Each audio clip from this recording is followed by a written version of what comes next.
Welcome to the Builder's Risk Outlook. Like a rookie's first time at bat, the recent months of 2023 have been unpredictable. With a wild mix of news and events regarding residential construction, there doesn't seem to be any stability on the horizon. Our overall focus has not changed much. We're keeping a close eye on inflation, start and permit activity, and the direct relationship these two trends have on what appears to be a growth in builder confidence. Over the summer, the Fed raised rates by a quarter point, placing the key rate around 5.5%, which is the highest percentage since 2001. More importantly, they left the discussion open to the possibility of another increase, though many experts feel there will be no action at the next meeting. With consumer prices declining month over month, many felt the Fed would take more of a wait-and-see approach. Yet inflation remains far from the Fed target rate of 2%, which seems to be what justified the most recent increase. These rate increases are, however, having a very unexpected impact on new single-family construction.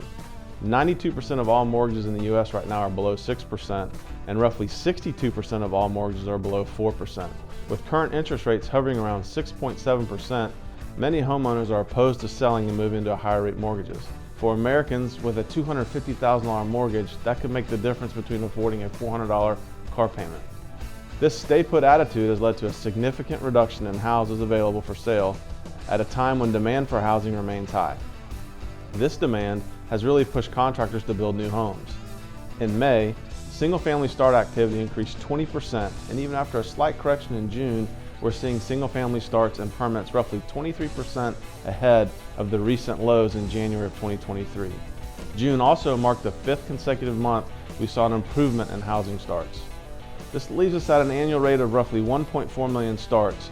Contributing to this surge is the improved ability of builders to complete projects in a timelier manner as both supply chains and labor shortages begin to normalize. While single-family construction is on the rise, there are some indicators that multifamily development may be slowing.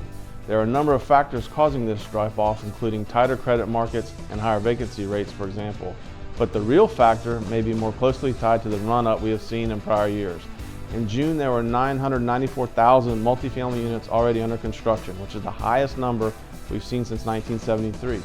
Many developers have no choice but to employ a wait-and-see approach as these units come online, and we're able to see the impact that they have on vacancy rates and demand. Home builder sentiment seems to be on the rise. The National Association of Home Builders and Wells Fargo Housing Market Index registered a score of 56, marking the 7th straight monthly increase and 13-month high as existing inventory shortages push buyers towards new construction. Buyer traffic seems to be fueling this favorable outlook as it improved to score 40 from 37 just 1 month prior. This increased demand has allowed many builders to scale back some of the sales incentives, and in July, just 22% of builders reported cutting prices compared to 25% in June. Can we say single-family construction is back? Maybe not 100%, but we are seeing significant signs that it is well on the way, and the remainder of 2023 is shaping up to be one to remember. See you next time.